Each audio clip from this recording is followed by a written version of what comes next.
Then there's the drums room.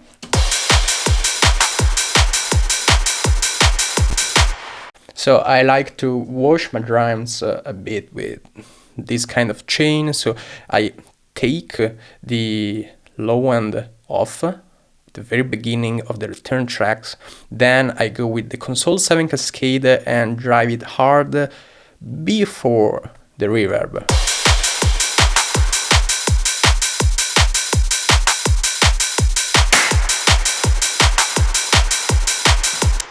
And then I fine-tune the whole spectrum with an EQ8.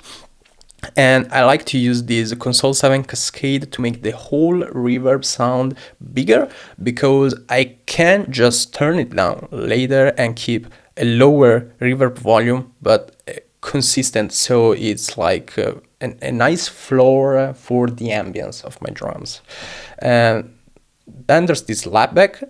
So it's just that I just typed slapback into the browser and use this one. And I think, like, if we go slapback, so I just turn down the feedback and like tweak the filter a bit, and that's it. And I turn the dry wet all the way up, because of course it's on a return track, and that's basically it. This is the result.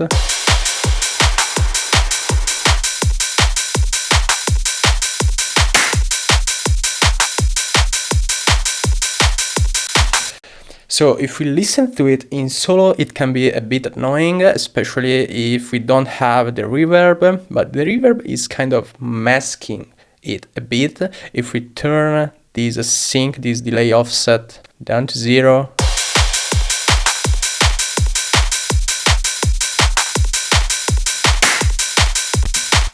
we have it centered, and we can also eventually kind of cut the high end.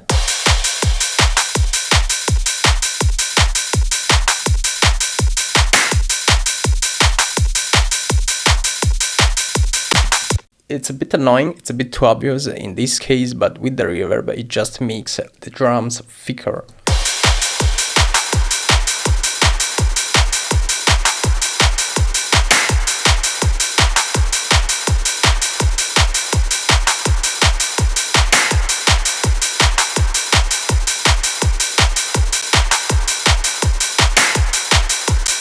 So to me, without this slapback, the drums sound like they are falling short for like just a bit. It's not really something that I notice when I listen to a record, but when I'm producing it and turning on and off, I can just hear the difference and see that it's a subtle yet important like contribution to the drum sound. So they make them a bit more dense across the time. So we are just delaying and we have more time filled. That's not like a necessity for every track, for every mix, but just try it and try to keep it like very low volume.